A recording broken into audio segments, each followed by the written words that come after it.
तुम्ही चेन्नईचा उल्लेख केला सर. सर्वात महत्त्वाची गोष्ट चेन्नईच्या बाबतीत जो माझ्या मनातील नाही सर्वांच्याच मनातील प्रश्न आहे. धोनी इतक्या खाली खेळायला का येत असेल?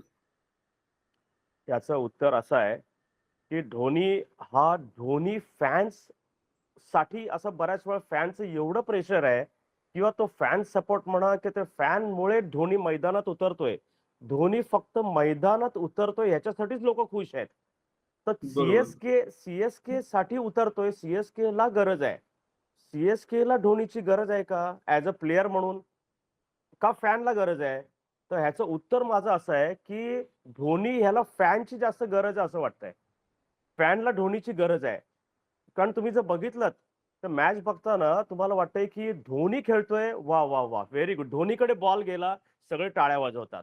धोनी फक्त पॅव्हिलियनच्या बाहेर आला, बॅटिंगला आला, तर लोक खुश होतात, वेडे होतात. त्यांचे रिॲक्शन जर बघितलेत तर मग असं होतं का, असं बऱ्याच वेळा होतं की बरोबर. धोनी येण्यासाठी लोक प्रे करतायत बॅटिंगला येण्यासाठी, त्याची एक झलक बघण्यासाठी. हो. म्हणजे म्हणजे याचा दुसरा अर्थ असा झाला की कोणीतरी आउट व्हावा आणि तेव्हा धोनी यावा, म्हणजे आम्हाला धोनी यावा. धोनीची रिॲक्शन बघायला मिळेल. हा, पण धोनी येतो फक्त 8 ते 10 बॉल खेळायला किंवा 15 ते 20 रन करायला. तर त्यामुळे तुम्ही जे 190 चेस करत असता, त्यामुळे 15 ते 20 किंवा 8 बॉल ह्यानी तुम्ही जिंकत नसता. त्याला धोनीला वरती यावं लागेल बॅटिंगला. जेव्हा कालची बरोबर. मॅच झाली, कालच्या मॅचने खूप मोठं एक प्रश्न निर्माण झाला, की धोनी कोणासाठी खेळतोय? धोनी कोणासाठी? फॅनसाठी खेळतोय की टीमसाठी खेळतोय? टीमसाठी खेळतो. आणि धोनीची खरंच ह्या वेळेला ह्या वयामध्ये खरंच गरज आहे का? का त्याच्यासाठी त्याच्याऐवजी एका समजा यंगस्टरला चान्स मिळाला. एका कुठला अगदी. तरी यंगस्टर होऊ शकतो.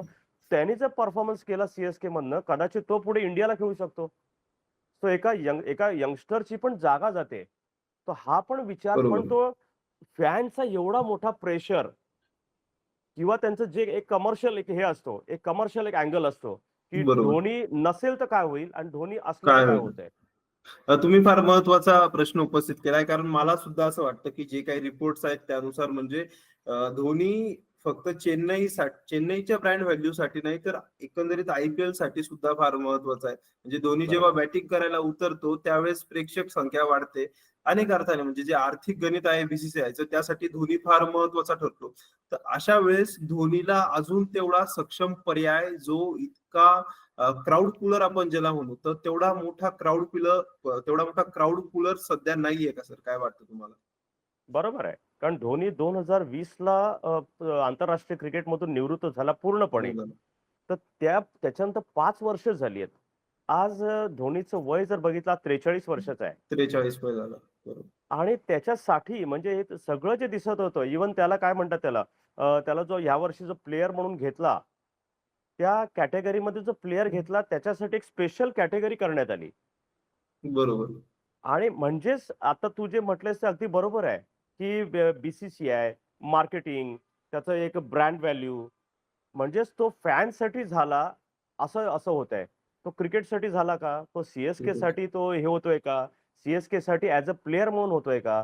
त्याच्यामुळे भविष्यामध्ये एका प्लेयरची जर समजा कोणाची जर एक अपॉर्च्युनिटी मिळाली, ती संधी मिळाली, तर ती एक संधी एक हे होते, मिळत नाहीये.